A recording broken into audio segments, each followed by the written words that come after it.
तो कल हमने पढ़ा था प्रतिरोध, है ना, R बराबर होता है V अपॉन I। किस नियम से जी?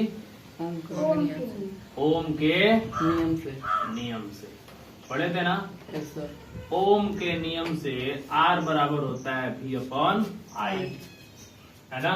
और आपको पता है कि V को किस में मेजर करते हैं? वोल्ट में। इसमें वोल्ट में मेजर करते हैं।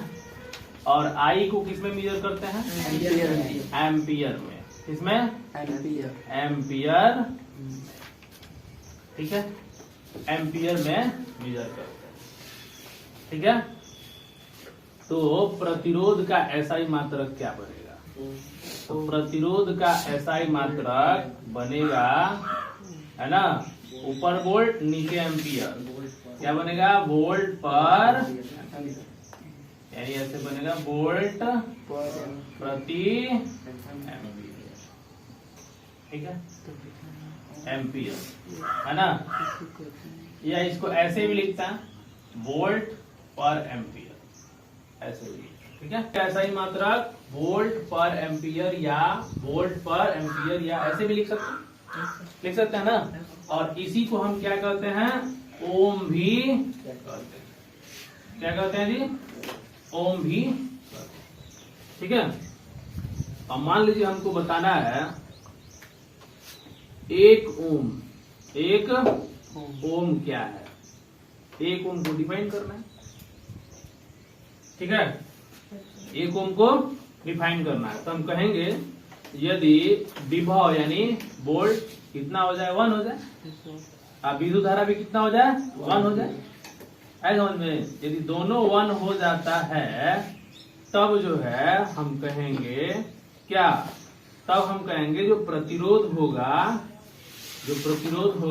वो कितना होगा? 1 वोल्ट पर एम्पियर। और 1 वोल्ट पर एम्पियर ही क्या कहलाएगा? एक ओम कहलाएगा। इसका मतलब ये हुआ यदि 1 वोल्ट पर 1 एम्पियर विद्युत धारा प्रवाहित हो रही है तो इसे हम क्या कहते हैं? एक ओम के नाम से जानते हैं। यदि विभव 1 वोल्ट पर प्रवाहित विद्युत धारा, क्या जी? प्रवाहित विद्युत धारा 1 एम्पियर हो। कितना हो जी? 1 एम्पियर हो। 1 एम्पियर हो तो प्रतिरोध 1 ओम, क्या जी? 1 ओम या 1 वोल्ट पर एम्पियर, है ना। 1 ओम कब कहेंगे? यदि विभव 1 वोल्ट पर प्रवाहित विद्युत धारा 1 एम्पियर हो तो प्रतिरोध 1 ओम या 1 वोल्ट एम्पियर। ऐसा में तो ये किसके बारे में पढ़ रहे हैं? प्रतिरोध के SI मात्रक के बारे में पढ़ रहे हैं। और 1 ओम क्या होता है इसके बारे में ऐसा में। ठीक है, तो इतना बोलिए कैसे क्वेश्चन बनेगा? क्या क्या आपको दिया है? वोल्ट दिया है और विद्युत वोल्ट दिया है, विभव दिया है ना, है? दिया है ओम दिया है। विभवांतर क्या दिया है? विभवांतर जी 10 वोल्ट, है ना। और क्या लिख रहा है? किसी विद्युत परिपथ में लगे प्रतिरोध का मान क्या होगा? अरे यार यहाँ गलत हो गया। 10 वोल्ट पर प्रवाहित विद्युत धारा 2 एम्पियर है। कितना है जी? 2 एम्पियर है। 2 एम्पियर है। ठीक है, तो आपको दिया गया है, यदि दिया गया है, क्या दिया गया आपको? वोल्ट और वोल्ट दे रखा है। तो वोल्ट यानी विभव दे रखा है ना। विभवांतर क्या दे रखा है? विभवांतर आपको कितना दे रखा है? 10। और विद्युत धारा कितना दे रखा है? 2 एम्पियर दे रखा है। तो आपको निकालना क्या है? प्रति प्रतिरोध को किससे सूचित कर, विभवांतर को V से, एक विद्युत धारा को I से, और प्रतिरोध को 8 से R से सूचित। करते हैं। तो ओम के नियम से बताइए, ओम के नियम से क्या होता है, V बराबर आई आर, R बराबर क्या होता है, V अपॉन आई। V का मान रख दीजिए 10, I का मान 2, कट के आ गया कितना, 5 ओम। आंसर हो गया, कितना ओम हो गया, 5। नोट कीजिए जल्दी जल्दी।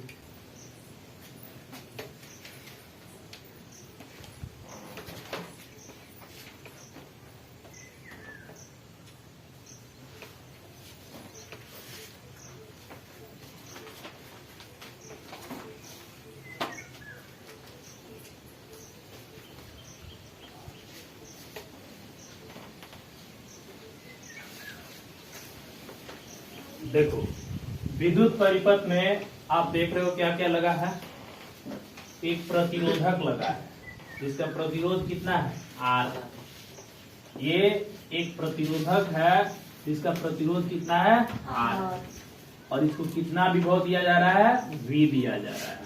और इसे कितना विद्युत धारा उत्पन्न हो रहा है, I उत्पन्न हो रहा है।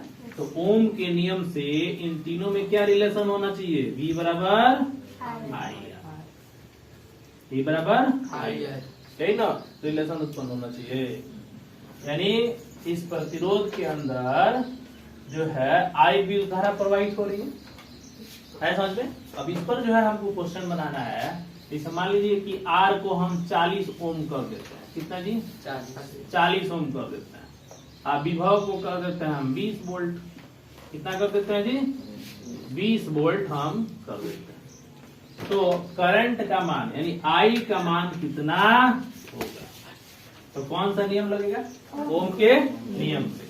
तो V बराबर आई आर, तो यहाँ से I का वैल्यू कितना हो जाएगा, V अपॉन R। V कितना है जी, 20 वोल्ट, और R कितना है, 40 वोल्ट। कटाइएगा तो 1 दूना और 2 दूना यानी 1/2 यानी लगभग 0 लगभग क्या पूरा कंप्लीटली 0.5 एम्पियर, 0.5 एम्पियर। तो इस तरह से यदि सर्किट में दिया हो यानी विद्युत परिपथ में, तो हम आंसर को ला सकते हैं। तो पता चल जाएगा हमको R कितना है, करंट कितना है, ये कितना है। नोट कीजिए इसको।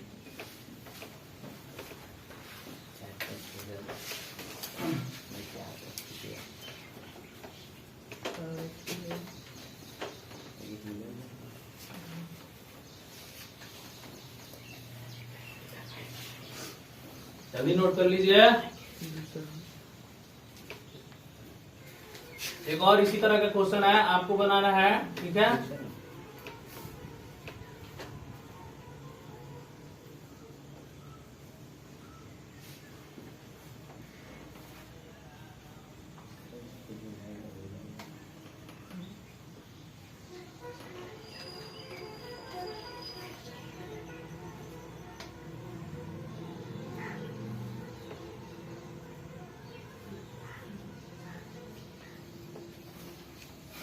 एक और क्वेश्चन है, उसका आंसर आपको निकालना है।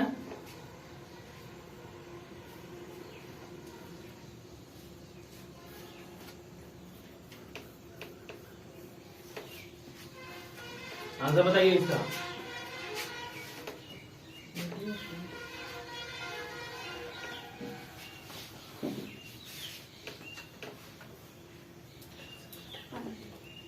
कितना आंसर आएगा,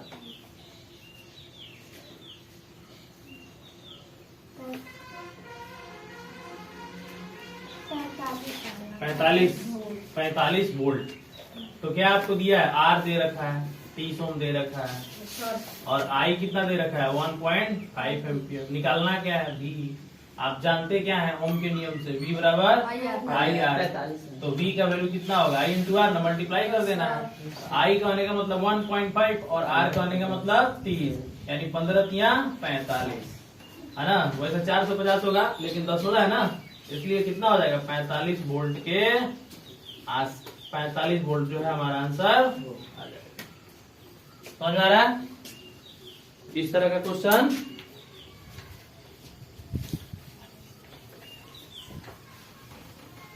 तो विद्युत परिपथ से किस तरह से जो है हम कैलकुलेशन कर सकते हैं, ठीक है।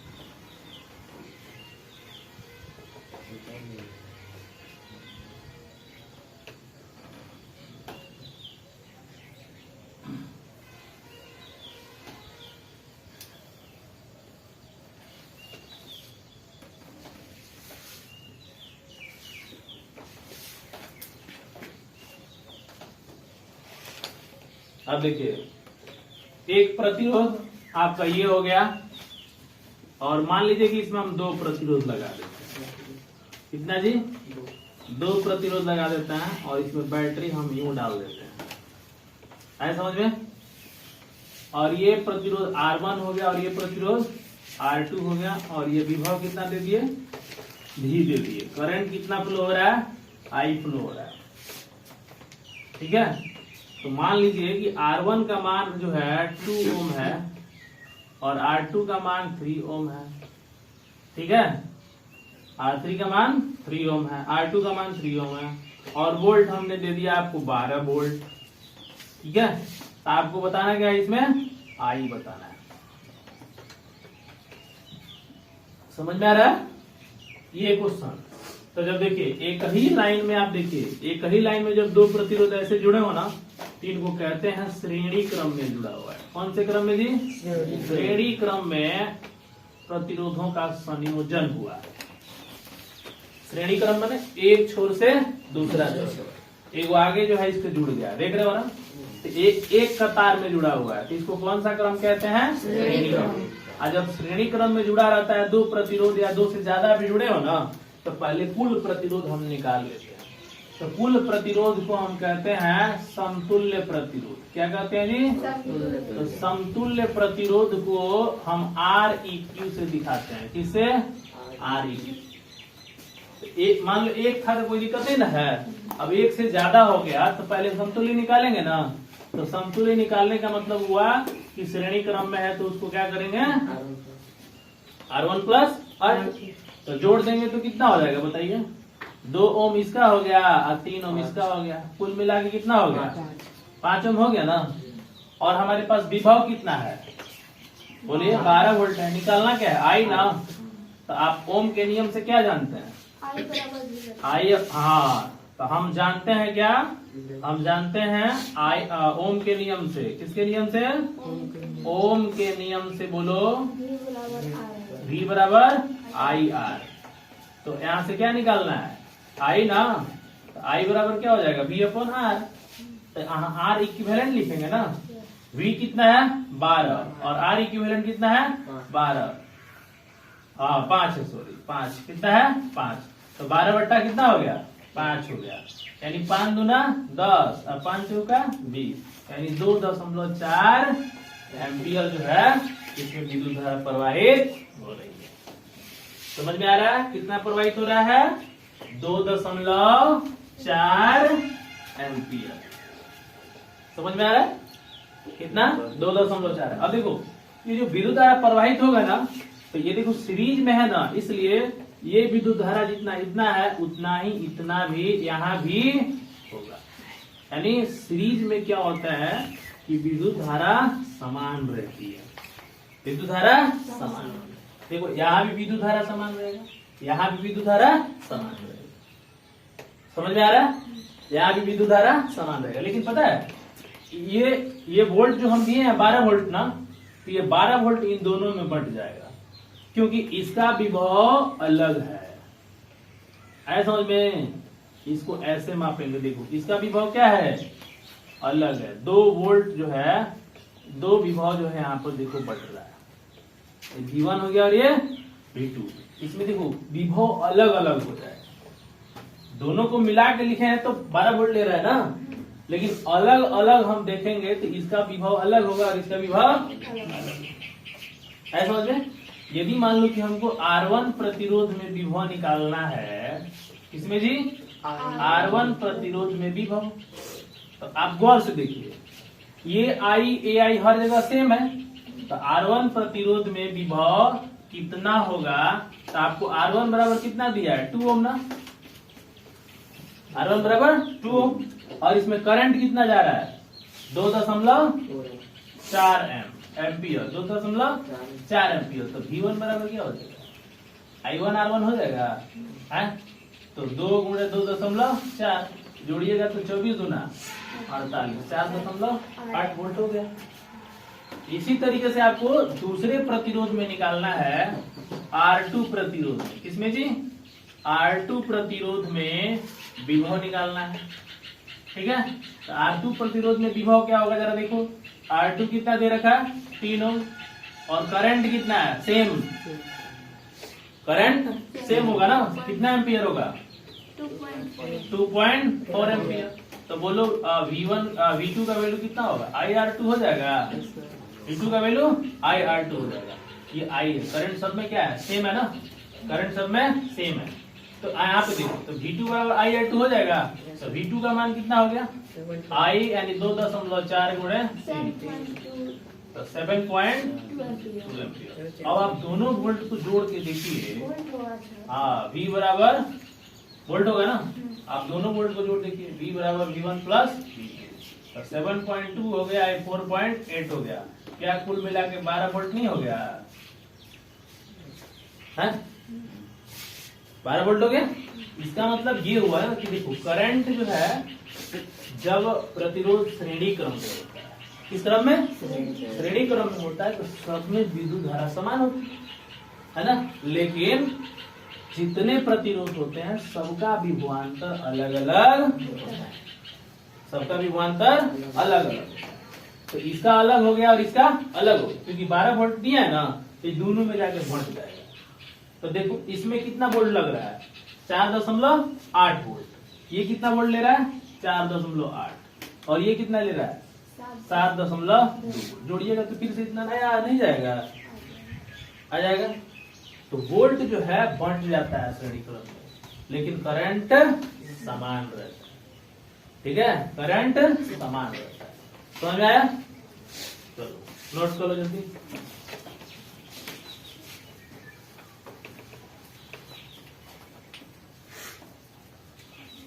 ये क्वेश्चन है ना।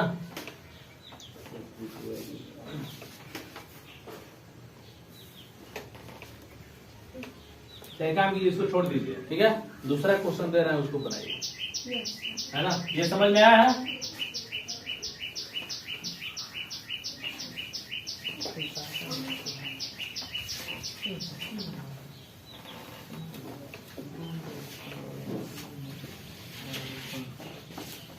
देखिए आप गौर से देखिए,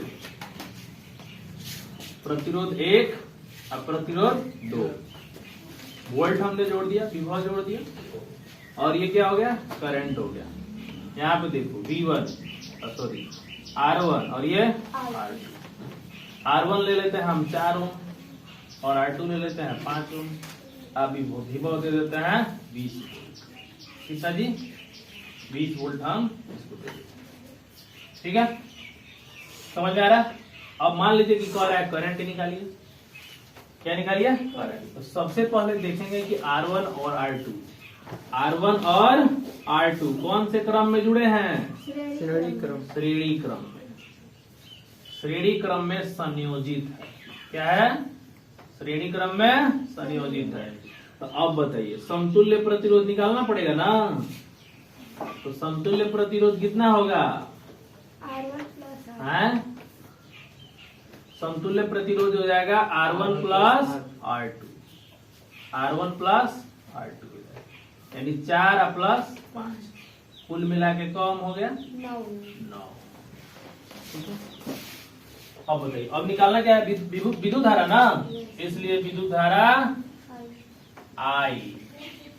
I equal to V upon R होगा ओम के नियम से। तो V का वैल्यू कितना है 20, और R का वो कितना है 9 ना, है 9 हो गया। तो कुल मिला के इसको हम क्या कहेंगे, 20/9 एम्पियर। समझ आ गया। अब हमको निकालना है कि R1 प्रतिरोध में विभव या विभवांतर। ध्यान दीजिएगा, R1 प्रतिरोध में विभवांतर मान लिया V1 है, बटेगा ना इसमें विभवांतर क्या होगा बढ़ जाएगा, है ना। विभवांतर V1 क्या V1, तो सीधे ओम का नियम आपको लगा देना है। करंट कितना जा रहा है जी I, इसमें भी कितना जा रहा है I, ओम का नियम लगा दीजिए इसमें भी, और इसमें भी ओम का नियम लगा दीजिए। तो वोल्ट निकालना है तो ओम के नियम से क्या लगना चाहिए, V बराबर IR लगना चाहिए ना। तो बताइए V1 बराबर क्या हो जाएगा IR1, प्रतिरोध कितना है R1, करंट कितना है I, ये दोनों को गुणा कर देंगे तो क्या मिलेगा, V नहीं मिल जाएगा। ये दोनों को गुणा कर देंगे तो कौन सी मिल जाएगा, V2 मिल जाएगा। तो I का वैल्यू कितना दे रखा है 20/9, R1 कितना दे रखा है 4, तो 20 चौका 80/9 एम्पियर, 9 वोल्ट लगा। ठीक है, ऐसे ही जो है R2 प्रतिरोध में भी विभवांतर बताइए, बोलिए जल्दी से। हाँ विभवांतर V2 बराबर IR2, तो I उतना ही ना है 20/9, R का मान 5 है ना, तो 20 25 100/9 वोल्ट आ गया है। तो कुल वोल्ट हम चेक कर लेंगे कि कुल विभव कितना होना चाहिए जी, कुल विभव V बराबर V1 + V2 होना चाहिए ना, तो जोड़ के चेक कर लीजिए। तो 80/9 इधर से कितना हो गया 100/9, 180/9 हुआ, 9 दूना 18, इसका मतलब दोनों में विभव सही आ गया। कितना दिए थे हम 20 वोल्ट ना, ये बंट गया ना। ये कितना ले रहा है बताइए, ये ले रहा है आपको 80/9 वोल्ट, और ये कितना ले रहा है 100/9 समझ में आ रहा है। तो इस तरह के भी प्रश्न आते हैं। चलिए उतार लीजिए, ये आपका क्वेश्चन है, ठीक है।